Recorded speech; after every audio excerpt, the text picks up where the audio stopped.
चेहरा सुद्धा कोमेजलाय. श्री, डॉक्टर काय म्हणाले रे?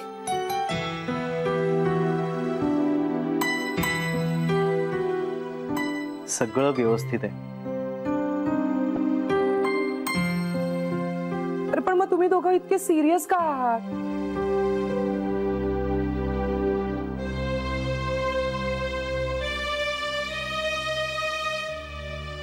हे खरं तर मी तुम्हाला आधीच सांगायला हवं होतं. म्हणजे तसा एक दोनदा मी प्रयत्नही केला, पण समावू नंतर नाही जमलं.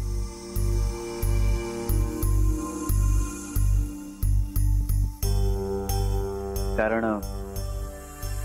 नंतर आपल्यामध्ये खूप ताण होता. श्री, सॉरी, मी मध्येच थांबवते तुला, पण जे झालं ते झालं. नको ना जुने विषय आपण काढूया. हो.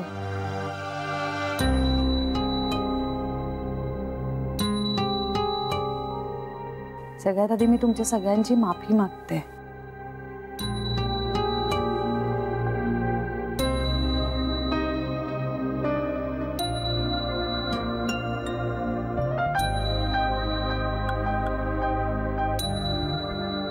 हे सगळं म्हणजे मी आधीच सांगायला हवं होतं तुम्हाला.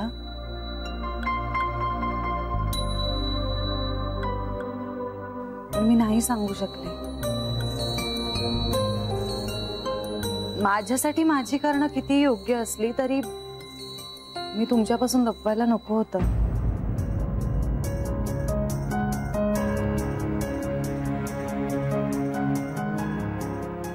यासाठी मी माफी मागते तुमच्या सगळ्यांची. प्लीज मला माफ करा. तुम्ही दोघं एक्सप्लेनेशन का देताय? काही सिरियस आहे का? मला तर भीती वाटायला लागली. त्यानंद महाराज. जान्हवी, अगं केलंय तुम्हाला माफ आम्ही. आता सांगा ना पटकन, जीव टांगणीला लागलाय नुसता. हो.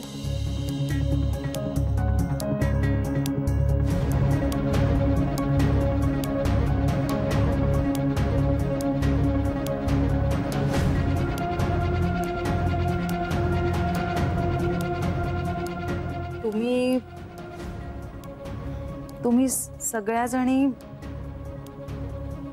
आजी होणार आहात.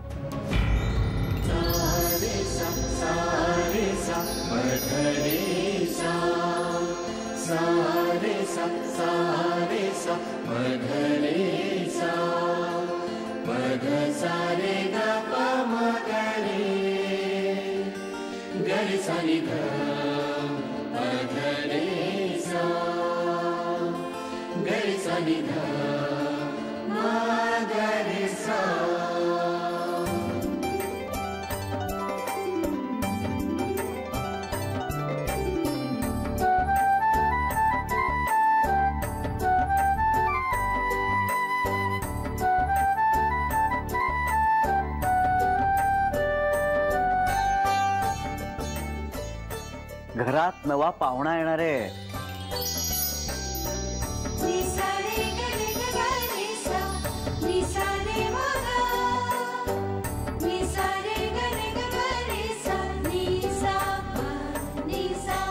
जान्हवी प्रेग्नंट आहे.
सभा सुरू झालेली आहे.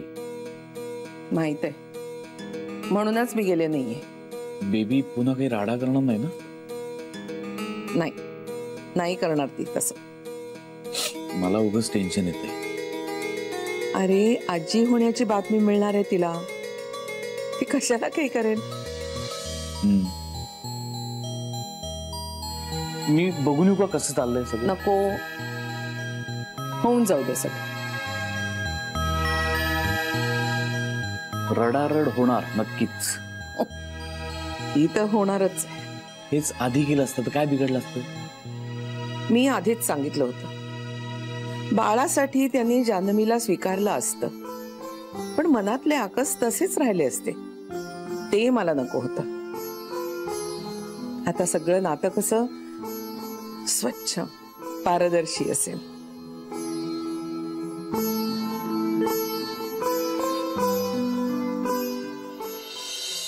आणि नंतर मी तुम्हाला हे सगळं सांगूच शकलो नाही. सांगायचं होतं मला खरं तर, पण नंतर सगळं विचित्रच होऊन बसलं.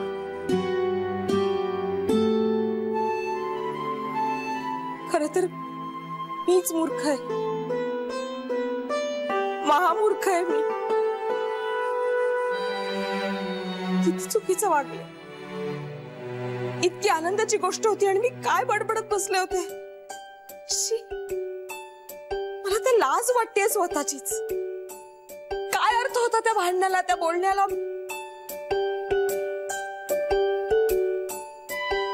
मी खूप वाईट वागले तुमच्याशी. बेबी आत्या,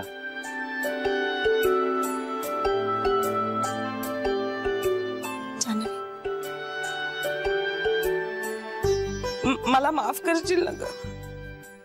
नको ना बेबी आत्या. हो, मी सुद्धा चुकले. जान्हवी नको ना. तेच तर मी सुद्धा म्हणते, सोडून द्या ना. तू फक्त चूक केली जान्हवी, पण मी अपराध केलाय. तू इतकी चडपड करत होतीस, आई होणार होतीस, आणि मी श्रीचं दुसरं लग्न जमवण्याची खटपट करत होते. किती दुष्ट बाई आहे मी. बेबी आत्या, अगं पण तुला कुठे माहित होतं हे सगळं? पण म्हणून त्यांनी माझा अपराध कमी होत नाही ना रे. म्हणूनच देवाने मला असं ठेवलंय. बेबी आत्या प्लीज. काय अवस्था झाली असेल जान्हवीची, आणि या सगळ्याला मी कारणीभूत आहे.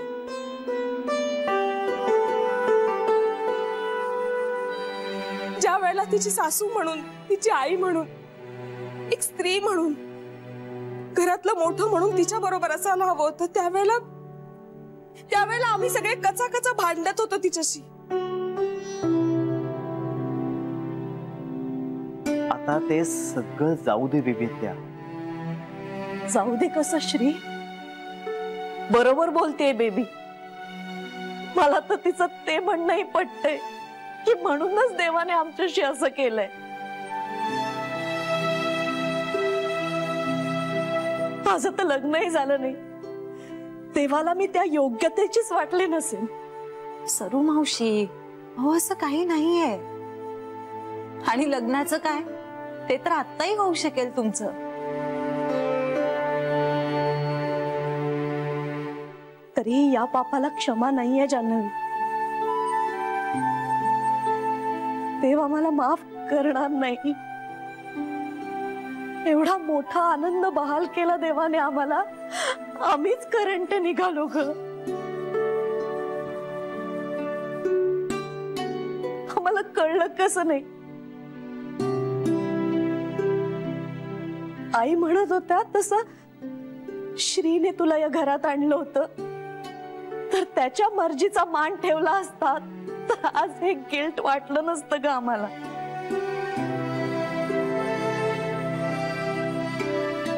एवढं देवदेव करून घरात येणाऱ्या बाळाशी असे वागत असू तर काय अर्थ आहे त्या देवदेव करण्याला?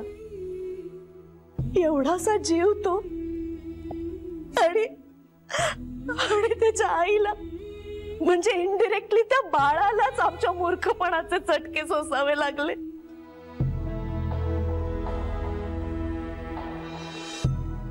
आमच्याकडे येईल का तरी ते बाळ? सरू मावशी, खरंच रे श्री,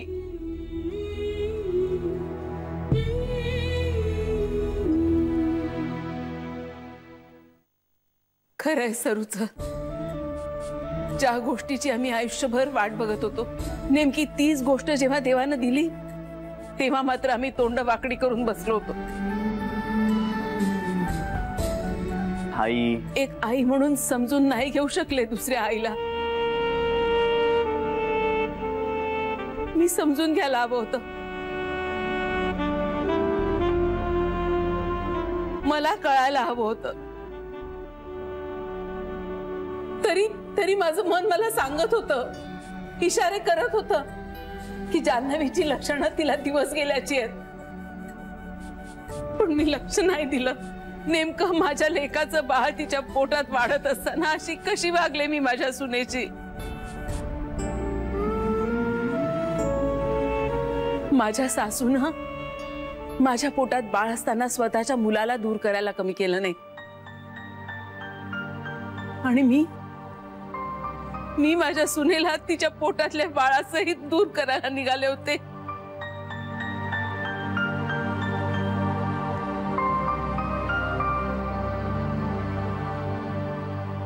इतकी हीन कशी वागू शकले मी? आई म्हणून कशी सामोरी जाऊ मी आता? आईंच्या आदर्शाला काळीमा फासला मी. आई एक वेळ मोठ्या मनाने मला माफ करू शकतीलही, पण मी कधी स्वतःला माफ करू शकेन?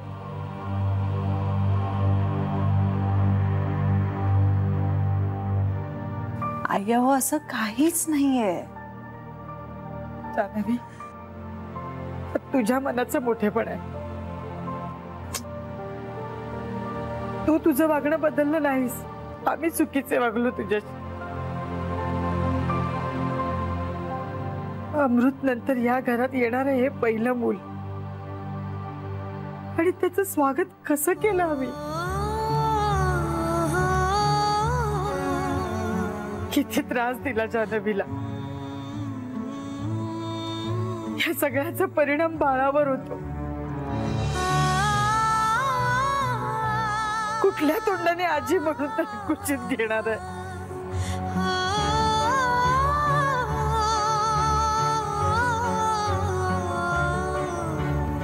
मला नेहमी वाटायचं श्रीच्या पोटी माझा अमृतच येणार आहे. कसं स्वागत केलं मी माझ्या अमृतचं? काय वाटलं असेल त्याला? माफ तरी करणार आहे का मला तो? ज्या क्षणाची मी आतुरतेने वाट बघत होते तो क्षण आला आणि मी माझ्या बाळालाच नाकारलं.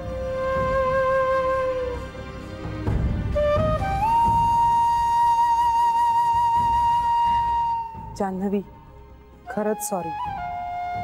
थोड्या काळासाठी का होईना पण या सगळ्याचा अनुभव मी सुद्धा घेतला. खूप छान वाटतं. खूप बदल होतात बाईमध्ये. माझ्या नशिबात काही हे सगळं आलं नाही.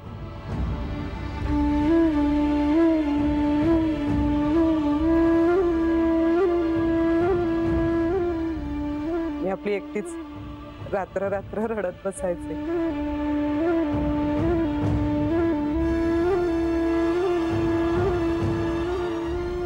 पण जान्हवी, या घरात एक बाळ यावं म्हणून आमच्या जीवाची इतकी तगमग चालली होती, आणि आता खरंच प्रत्यक्षात एक बाळ येतंय म्हटल्यावर आम्ही त्याची पर्वाच केली नाही. अगं, तू केलेल्या उपकारांची जाण ती तरी ठेवायला हवी होती मी.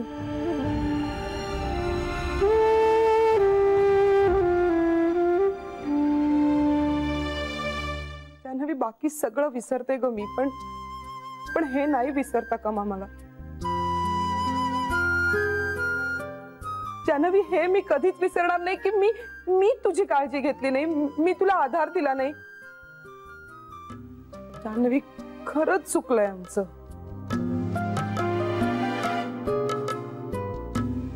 यात तुमची काही चूक नाहीये, चूक माझी आहे. माझ्यामुळे तुम्ही जान्हवीशी वाईट वागलात. खरी अपराधी मी आहे. असं काहीच नाहीये, तुम्ही प्लीज असं वाटून घेऊ नका बघू. आम्हाला तुम्ही हवे आहात.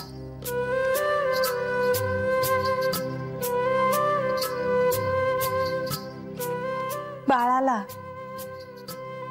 त्यालाही तुम्ही सगळे हवे आहात. त्याला त्याच्या सगळ्या आज्या हव्यात.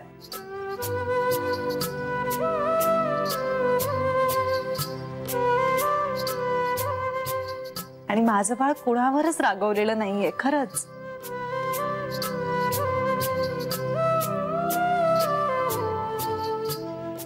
उलट ते तर वाटच पाहतय आजीची.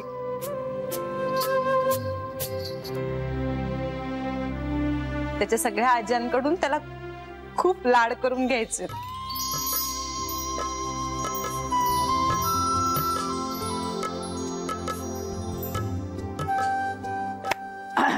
चला आता आपण ह्या पानावरून पुढच्या पानावर जाऊया का? मागच्या पानाची उजळणी कशाला करत बसायची? आता आपण आपल्या चुकांचा पाढा वाचत बसणार आहोत की हा आनंद सेलिब्रेट पण करणार आहोत?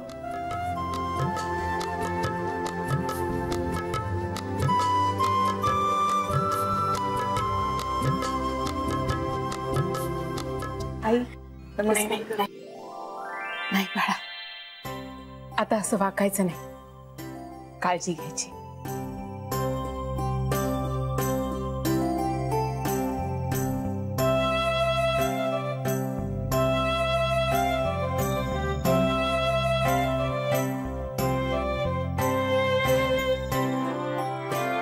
जान्हवी, माझा अमृत वाढतोय तुझ्या उदरात. सांभाळ त्याला.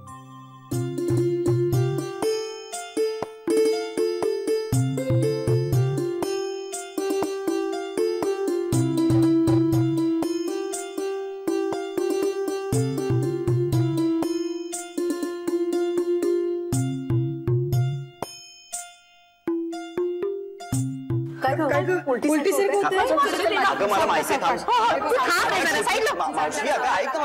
काय करायचं? अरे लेक्चर काय देताय तिला? आधी न्या. अरे मला माहिती आहे. अरे नाही, अगं त्रास होतोय. म्हणजे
विघ्नेश्वरा, आमच्या सगळ्यांच्या वतीनं मी एकच मागणं मागते. आमचा येणारा पाहुणा, आमचं नातवंड मुलगा असो किंवा मुलगी, आरोग्य संपन्न, गुणसंपन्न आणि दीर्घायुष्य होऊ दे. आमच्या सगळ्यांचं सुख त्याला मिळू दे. आणि त्याला भरपूर जावळ असू दे. आपण ना त्याचं नाव अमृत ठेवूया. मुलगी झाली तर अमृता. बरं, मुलगा होऊ दे किंवा मुलगी होऊ दे, पण श्री सारखं गोरपान होऊ दे. हो, गोरपान श्री सारखं होऊ दे, पण देवाधर्माच्या बाबतीत मात्र श्री सारखा नको. हा, म्हणजे मनातला भाव वगैरे नकोच ते. चांगलं पूजा अर्चा करणारं असावं बाळ. सरे, बाळ कसं पूजा अर्चा करणार असेल? अगं मोठं झाल्यावर करेल ना. पण मुळात ते मानणारं असू दे. मुळात आपण जान्हवीला आनंदी ठेवूया, म्हणजे ते आरोग्य संपन्न आणि सुखी होईलच. आईस्क्रीम खायचं? जान्हवी, तुला खावंसं वाटतंय ना? चल सरे, जा आईस्क्रीम का. बेबी जा, भाऊजींना आणि श्रीला बोलव. हो आणते.